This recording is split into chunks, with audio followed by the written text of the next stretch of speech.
back in Iowa. Came down night before last and rooster birds. Got on one yesterday morning, but couldn't do much with him. He gobbled on the limb pretty good and ended up flying down the hens. And that was about the end of that. Hunted the rest of the day and didn't find any more birds. And then we had some severe storms come through yesterday evening. This morning is much nicer. Weather's cooler, no winds. And I already hear one bird gobbling way off in the distance. So I'm headed to him, try to get a little closer and pinpoint him. Got up on this high point. It's public. Pretty good distance in all directions. Here's probably the shortest direction. Bird gobbler. This fog burns off, I think some other birds will start firing off. I'm gonna try an owl anyway.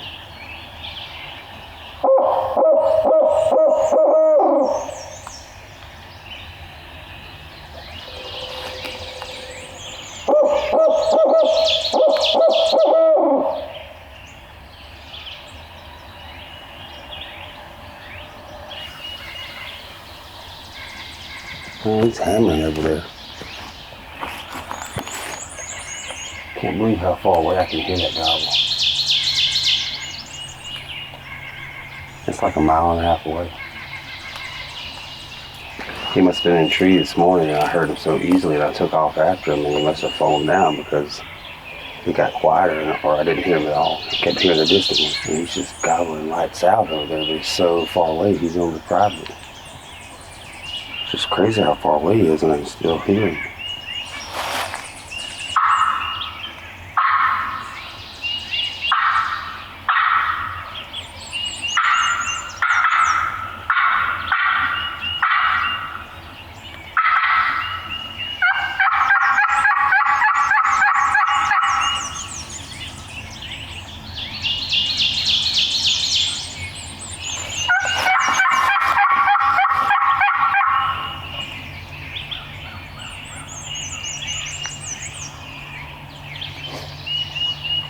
Can y'all hear that? It's loud.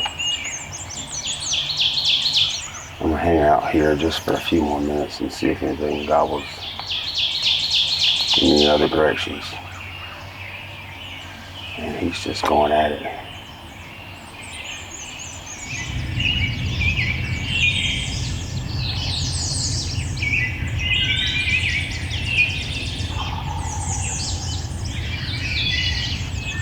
We'll say he's there, but I'm gonna move closer and see if I can call him in. He might be callable. He's gobbling over that way, towards that little foggy spot in the woods, but he could be low or he could be up on that ridge. I can't tell. It's just in that direction. Seems like I could move close enough to work him, even if he is on the private. He just gobbled again. He was coming down the hill and then gobbled way up that way. So I'm gonna get up here. Somewhere up here probably, and just try to call him across. I think he's close enough to work. Besides, if he's a hot bird by himself, it wouldn't be a problem calling him that distance.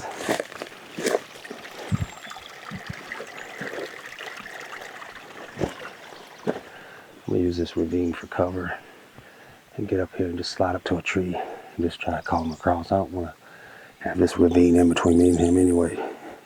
I wanna get to this oak right here. I can watch the slope there. These woods are so open. Dadgummit shake, snapping limbs.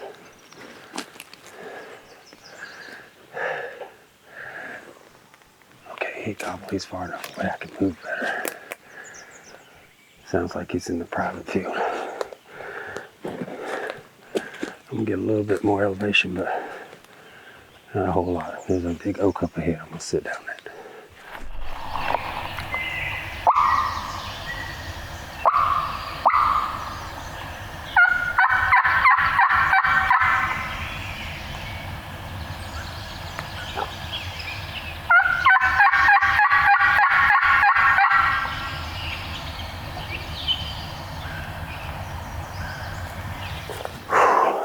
It is humid out here, not a lick of wind either. I'm not complaining about the wind. I'm actually not really complaining about the humidity.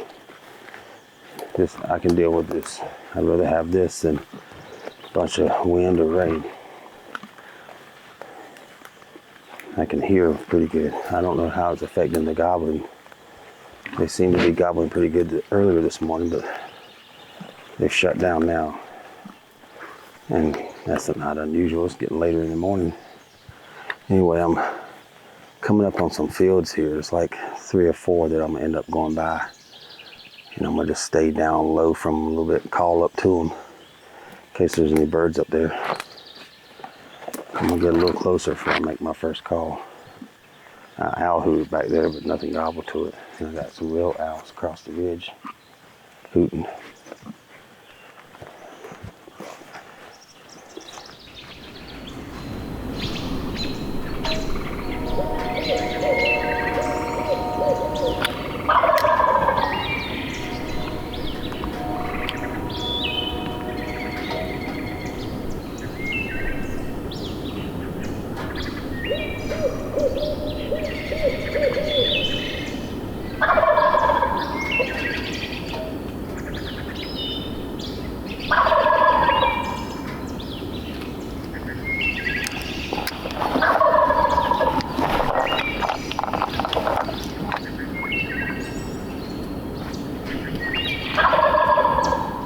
Alright, let's move on up the road, get a better angle on him.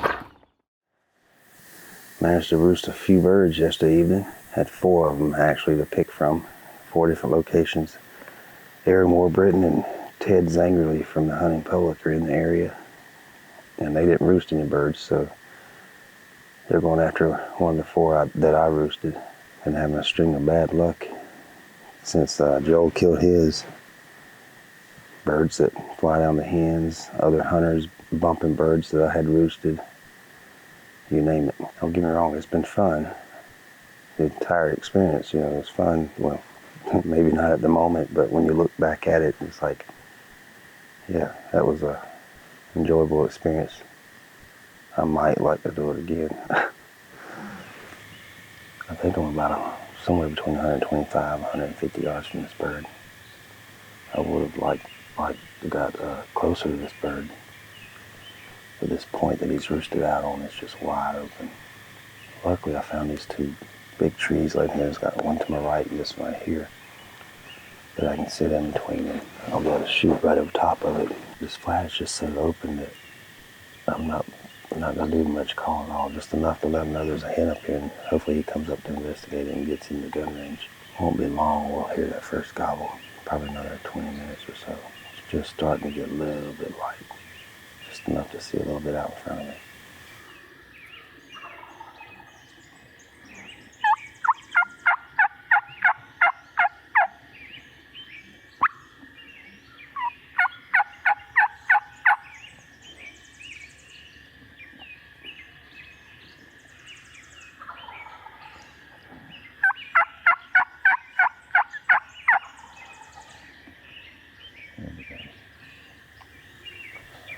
I called right after he gobbled, let him know that I'm responding to him.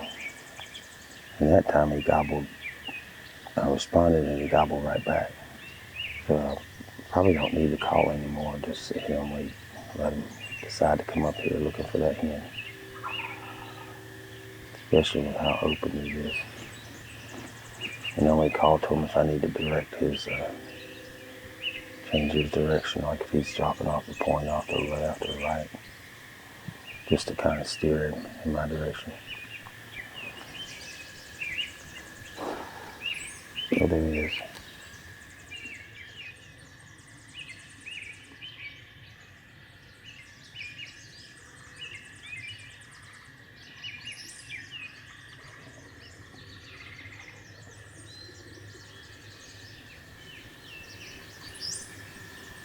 I don't know if you guys can see it, but he's down there strutting.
And I hope he doesn't drop off the point down there.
I think he's had enough. I mean, what do you do in this situation? That bird flew down this morning and went across the point and then sat down there just out of sight and gobbled for the last hour and a half. Like every 20 to 30 seconds, gobble. I was sitting here looking down there, all of a sudden there he was, up on the point again, just staring this way. And he stared there for a couple of minutes, looking up here and trying to find that hen he heard. And he finally got, I guess he saw what he needed to see, which was nothing, and did his little wing flip, turned around and slowly walked away. The situation just didn't allow for a good, just too open here. I'm gonna owl hoot, see if I can get that bird to gobble, but I doubt he will. But if he doesn't, I'm gonna go after that bird I roosted yesterday evening. It's down the road a little ways. Just walk up the hill and call and see if he's interested. And if no good with that one, then I'll go to the third one I roosted and see if he's in the area and see if he's interested. Aaron and Ted are on the fourth one I roosted. Hopefully they had better luck than I did. I'm sure they did.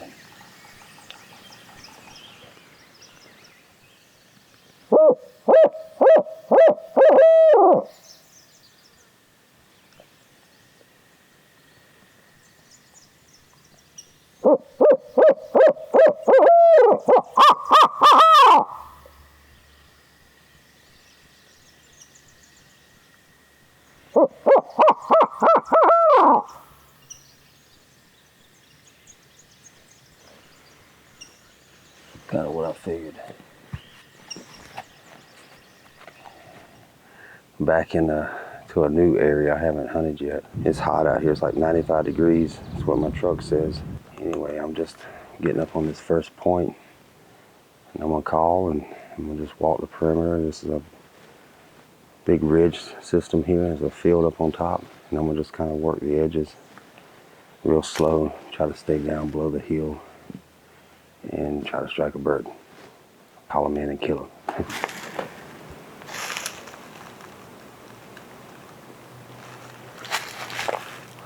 Sounds like those turkeys are actually in the field. They're off this way, but the field goes down that way. So I'm gonna just ease up here real slow and take a peek into the field and see if I see them out there.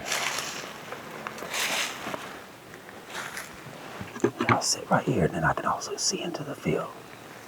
And then I can see down in these woods.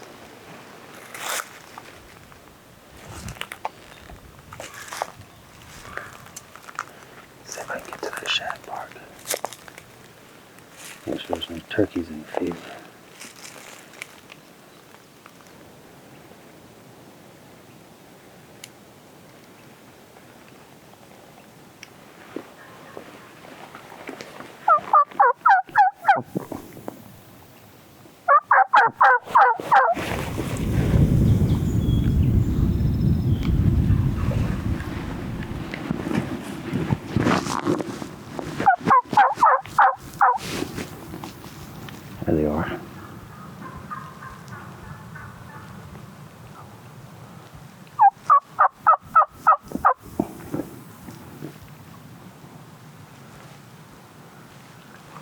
See one going across the horizon there.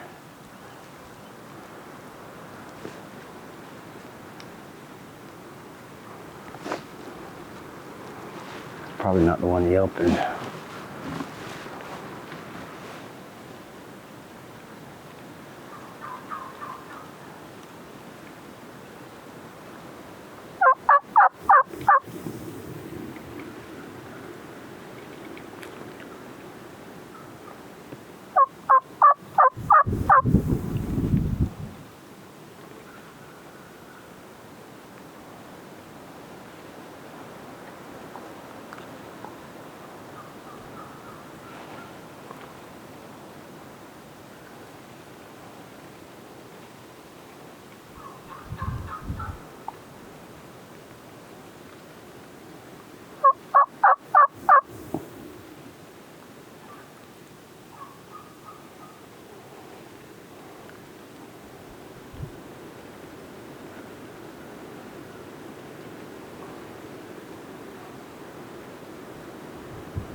They've worked over the hill in the field. That one came pretty close, I don't know, probably 25 yards, just outside the tree line here.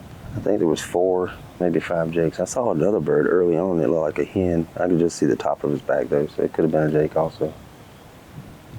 So it would have been like 5 jakes maybe. I bet that's what I heard gobble early on. But it didn't sound like a jake gobble because they did gobble. One of them did gobble right before they popped out. Like, yo, yo, ow, ow, yo. Oh, I just heard one gobble.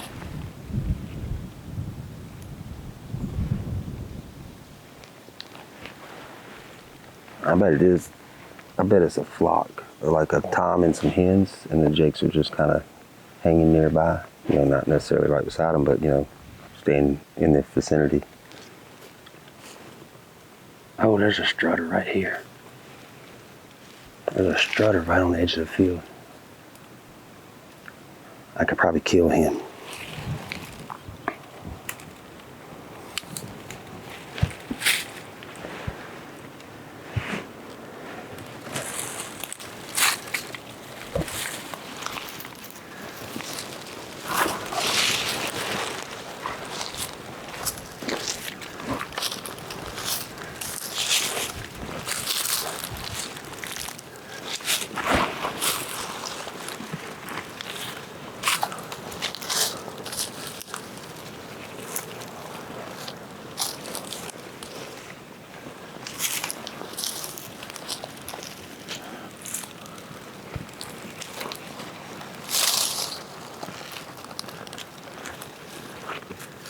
I don't know if he's in gun range or not. There's a bunch of jakes right behind him though.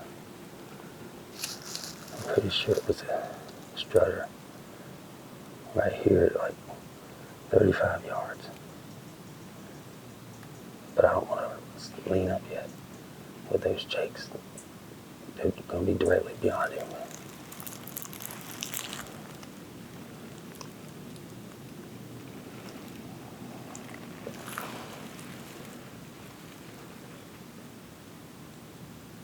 I believe I can just crawl along the edge of the woods here and get closer, and when they come back into the woods, I can shoot one.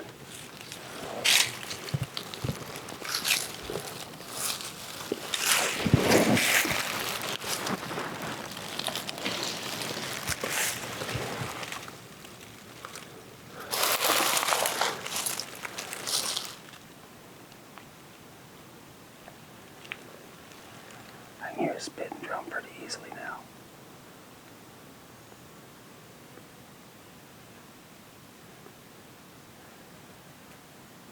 I gotta imagine I'm in gun range. Sounds like he's right out there. I still like to make it to this tree here. Okay, I made it to the tree. Sounds like he's gonna come out here and he's drumming straight out in front of me. So I'll slowly raise up and see if he's in gun range. Let's do this.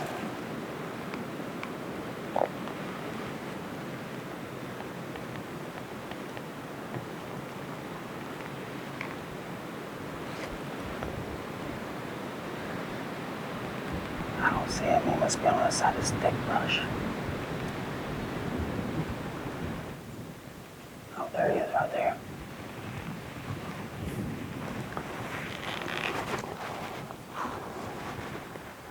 Of course, he's got a little sapling between me and him.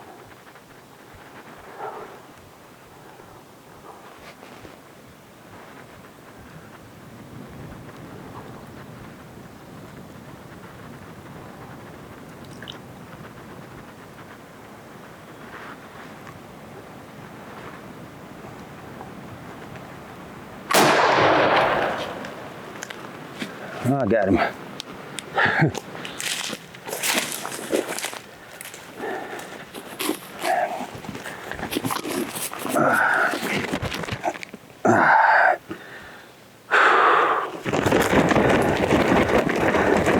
You got him good.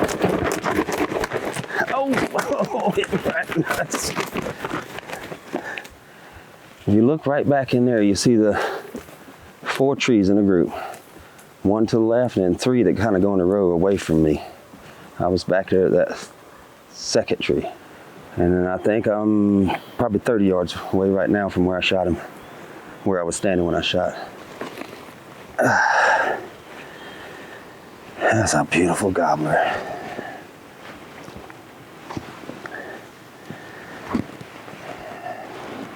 I kind of figured it'd be Henned-Up. That's what I think. Every one of these gobblers that have given me a courtesy gobble and then not answered again and not came in, they've had hens. And I'm running into a lot of Henned-Up gobblers this late in the season.